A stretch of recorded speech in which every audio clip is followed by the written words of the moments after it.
ఏడాదిన్నరగా అదే daily episode. ఎన్నో లీకులు, మరెన్నో ముహూర్తాలు. ఫైనల్గా తెలంగాణ కేబినెట్ విస్తరణ జరిగింది.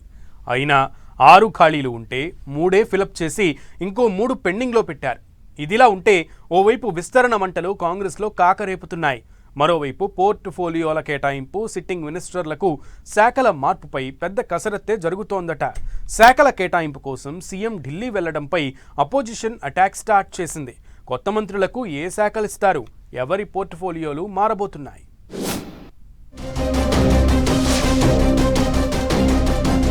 కింద మీద పడ్డారు, ఏడాదిన్నర సాగదీశారు. ఫైనల్ గా అమాసపోయింది, పున్నమొచ్చింది, వెలుగులు తెచ్చిందన్నట్టుగా అన్ని అడ్డంకులు తొలగి తెలంగాణ కేబినెట్ విస్తరణ జరిగింది. 6 బెర్తులు ఖాళీగా ఉండగా తీవ్ర వడపోత తరువాత 3 భర్తీ చేసింది కాంగ్రెస్ అధిష్టానం. ఇందులో ఒక మాల, ఒక మాదిగ, ఒక బీసీ సామాజిక వర్గానికి చెందిన ఎమ్మెల్యేలకు మంత్రులుగా అవకాశం కల్పించారు. ప్రమాణ స్వీకారం అయిపోయింది. 24 గంటలు గడిచిపోయింది. ఇంకా కొత్త మంత్రులకు పోర్ట్ఫోలియోలు కేటాయించలేదు. మామూలుగా అయితే ఎప్పుడు కేబినెట్ ప్రమాణ స్వీకారం జరిగిన నాడు సాయంత్రంలోపే మంత్రులకు శాఖల కేటాయింపుపై సీఎంఓ నుంచి ప్రకటన వస్తుంది. కానీ 3 మంత్రులకు శాఖల అలాట్మెంట్పై మాత్రం ఎప్పటికీ ఎలాంటి క్లారిటీ లేదు. పైగా మంత్రులకు శాఖల కేటాయింపు కోసం సీఎం రేవంత్ రెడ్డి ఏకంగా ఢిల్లీకి వెళ్లారట. ఫలానా శాఖే కావాలని మంత్రులు పట్టుబడుతున్నారట. పైగా సీఎం రేవంత్ రెడ్డి కూడా తన దగ్గరున్న శాఖలను ఎవరికిచ్చేందుకు ఇష్టపడట్లేదట. దీంతో శాఖల కేటాయింపు పంచాయతీ ఢిల్లీకి చేరుకుందంటున్నారు. విస్తరణ అయితే జరిగింది గాని కొత్త మంత్రులకు ఏ శాఖలు కేటాయిస్తారన్నది ఇప్పుడు చర్చనీయాంశంగా మారింది. సీఎం రేవంత్ రెడ్డి దగ్గరున్న శాఖల నుంచే కొన్ని శాఖలను కేటాయిస్తారా, లేక ఇతర మంత్రుల వద్ద ఉన్న శాఖలను ప్రక్షాళన చేస్తారా అనేది హాట్ టాపిక్ గా మారింది. అయితే ఇప్పుడిప్పుడే పాలన కుదురుకుంటున్న నేపథ్యంలో ప్రస్తుతానికి శాఖల ప్రక్షాళన వరకు వెళ్లే అవకాశం లేదని, తన దగ్గరున్న శాఖల్లోని కొన్ని కొత్త మంత్రులకిచ్చే యోచనలో సీఎం ఉన్నారట. ప్రస్తుతం సీఎం రేవంత్ రెడ్డి దగ్గర సాధారణ పరిపాలన శాఖతో పాటు హోంశాఖ, విద్యాశాఖ, municipal administration, SC ST minority సంక్షేమం, కార్మిక, పశు సంవర్ధకం, మైనింగ్ శాఖలు ఉన్నాయి.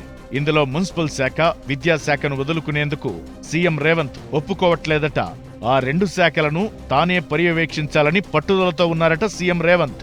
విద్యాశాఖను ఎవరికి ఇవ్వబోనని ఉపాధ్యాయ ఉద్యోగ సంఘాల సమావేశంలో ఇప్పటికే సీఎం రేవంత్ స్పష్టం చేశారు.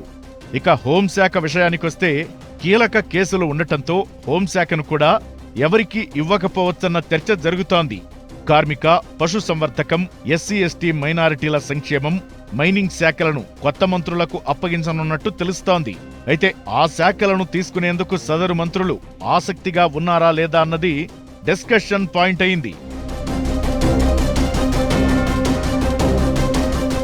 ఇక మంత్రులకు శాఖల కేటాయింపు కోసం కూడా సీఎం ఢిల్లీకి వెళ్లడంపై బీఆర్ఎస్ సెటైర్లు వేస్తోంది. కేబినెట్ విస్తరణకే ఏడాదిన్నర పట్టింది.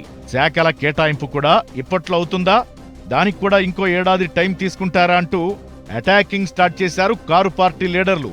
ప్రమాణ స్వీకారం చేసిన రోజే శాఖలపై క్లారిటీ ఇవ్వాల్సి ఉన్న పోర్ట్ఫోలియోల పంచాయతీ ఎప్పుడు తేలుతుందో స్పష్టత లేకపోవడంపై బీఆర్ఎస్ విమర్శలు చేస్తోంది. మరోవైపు కాంగ్రెస్ పార్టీలో మిక్స్డ్ సినారియో కనిపిస్తోంది.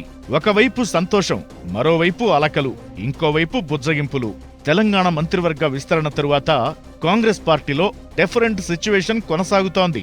మంత్రి పదవులు దక్కిన వారు అధిష్టాన పెద్దలను, రాష్ట్ర నేతలను కలిసి హ్యాపీనెస్ ను షేర్ చేసుకుంటున్నారు. పదవులపై భారీగా ఆశలు పెట్టుకున్న సీనియర్లు మాత్రం బుజ్జగింపులతో కాస్త మెత్తబడినా అలక మాత్రం వీడినట్లు లేదు. ఎమ్మెల్యేలు సుదర్శన్ రెడ్డి, ప్రేమ్ సాగర్ రావు, రాజగోపాల్ రెడ్డి, మల్రెడ్డి రంగారెడ్డి అమాత్య పదవి ఆశించి భంగపడ్డారు. వీరితో మీనాక్షి నటరాజన్, మహేష్ కుమార్ గౌడ్ మాట్లాడి సర్ది చెప్పారు. మొదట బోధన్ ఎమ్మెల్యే సుదర్శన్ రెడ్డి బుజ్జగింపులకు అంగీకరించి పార్టీ నిర్ణయానికి కట్టుబడి ఉంటానని ప్రకటించారు. కట్ చేస్తే ఆయన అనుచరులు సుదర్శన్ రెడ్డికి మంత్రి పదవి ఇవ్వకపోవడంపై ఆగ్రహం వ్యక్తం చేస్తూ బోధన్ బంద్కు పిలుపునిచ్చారు. మల్రెడ్డి రంగారెడ్డి అయితే మంత్రి పదవి లేకుండా స్థానిక సంస్థల ఎన్నికల్లో ఓట్లు ఎలా అడగాలని ప్రశ్నిస్తున్నారట. ఇలా విస్తరణ వేళ కాంగ్రెస్ పార్టీలో పొలిటికల్ హీట్ కనిపిస్తోంది. ఈ ఆశావహులను, శాఖల కేటాయింపును కాంగ్రెస్ పెద్దలు ఎలా కొలిక్కి తెస్తారో చూడాలి మరి.